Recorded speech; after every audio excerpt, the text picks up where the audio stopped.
एक बार श्री कृष्ण राधा जी से कहते हैं कि हे राधा, आपका स्थान इस दुनिया में सबसे ऊंचा है।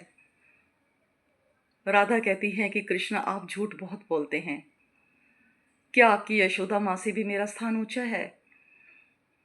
कृष्ण कहते हैं, हाँ, आपका स्थान यशोदा माँ से भी ऊंचा है। देखना, एक दिन वे आपके पांव पकड़ेंगी। राधा को विश्वास नहीं होता। कृष्ण एक लीला करते हैं। सभी सखियां और राधा कृष्ण को लेकर एक घर में जाती हैं और वहां उनके साथ खेलती हैं। नाच गाना चल रहा होता है, तभी यशोदा माँ वहां आ जाती हैं। वे राधा और उनकी सखियों पर बहुत क्रोधित होती हैं। कहती हैं कि मेरा कृष्ण सारा दिन गाय चराता है, वह थक जाता है, और इसके बाद आप लोग इसको नचाती हो, इसे आराम नहीं करने देती।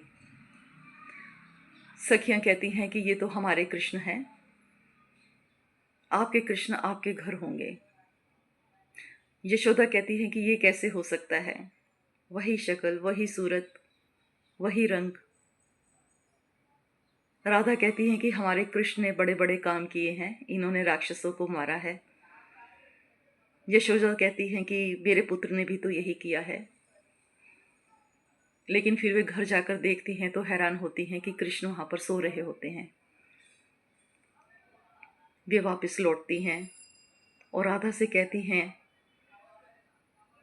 कि न जाने क्यों आपके कृष्ण को देखकर भी मेरे मन में प्यार उमड़ रहा है, तो क्यों ना आपके कृष्ण और मेरे कृष्ण को एक साथ नचाया जाए।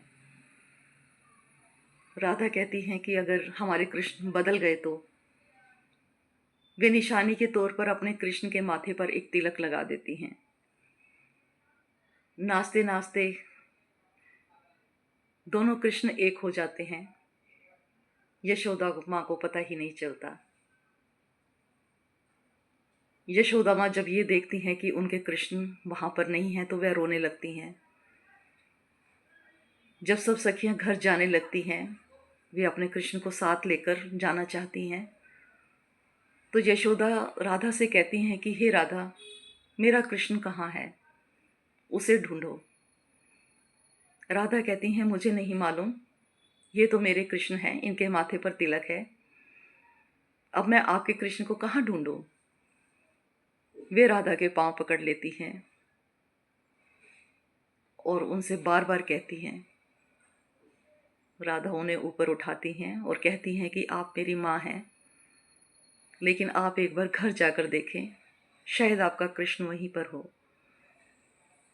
यशोदा वापस आती हैं और देखती हैं कृष्ण वहां सो रहे होते हैं। तो दोस्तों, इंसान का व्यक्तित्व बड़ा होता है, वह कभी आयु से बड़ा नहीं होता। राधा जी भगवती का रूप थी, उनका व्यक्तित्व बहुत बड़ा था, इसलिए शायद कृष्ण की माँ ने भी उनके पांव छुए। और यहाँ पर एक बात ये भी है कि एक माँ अपने बच्चे के लिए सब कुछ भूल जाती है, अपनी आयु, अपना रुतबा, और अपने बच्चे के लिए वह किसी भी हद तक झुकने को तैयार हो जाती है। यही है माँ की ममता। जय श्री कृष्ण।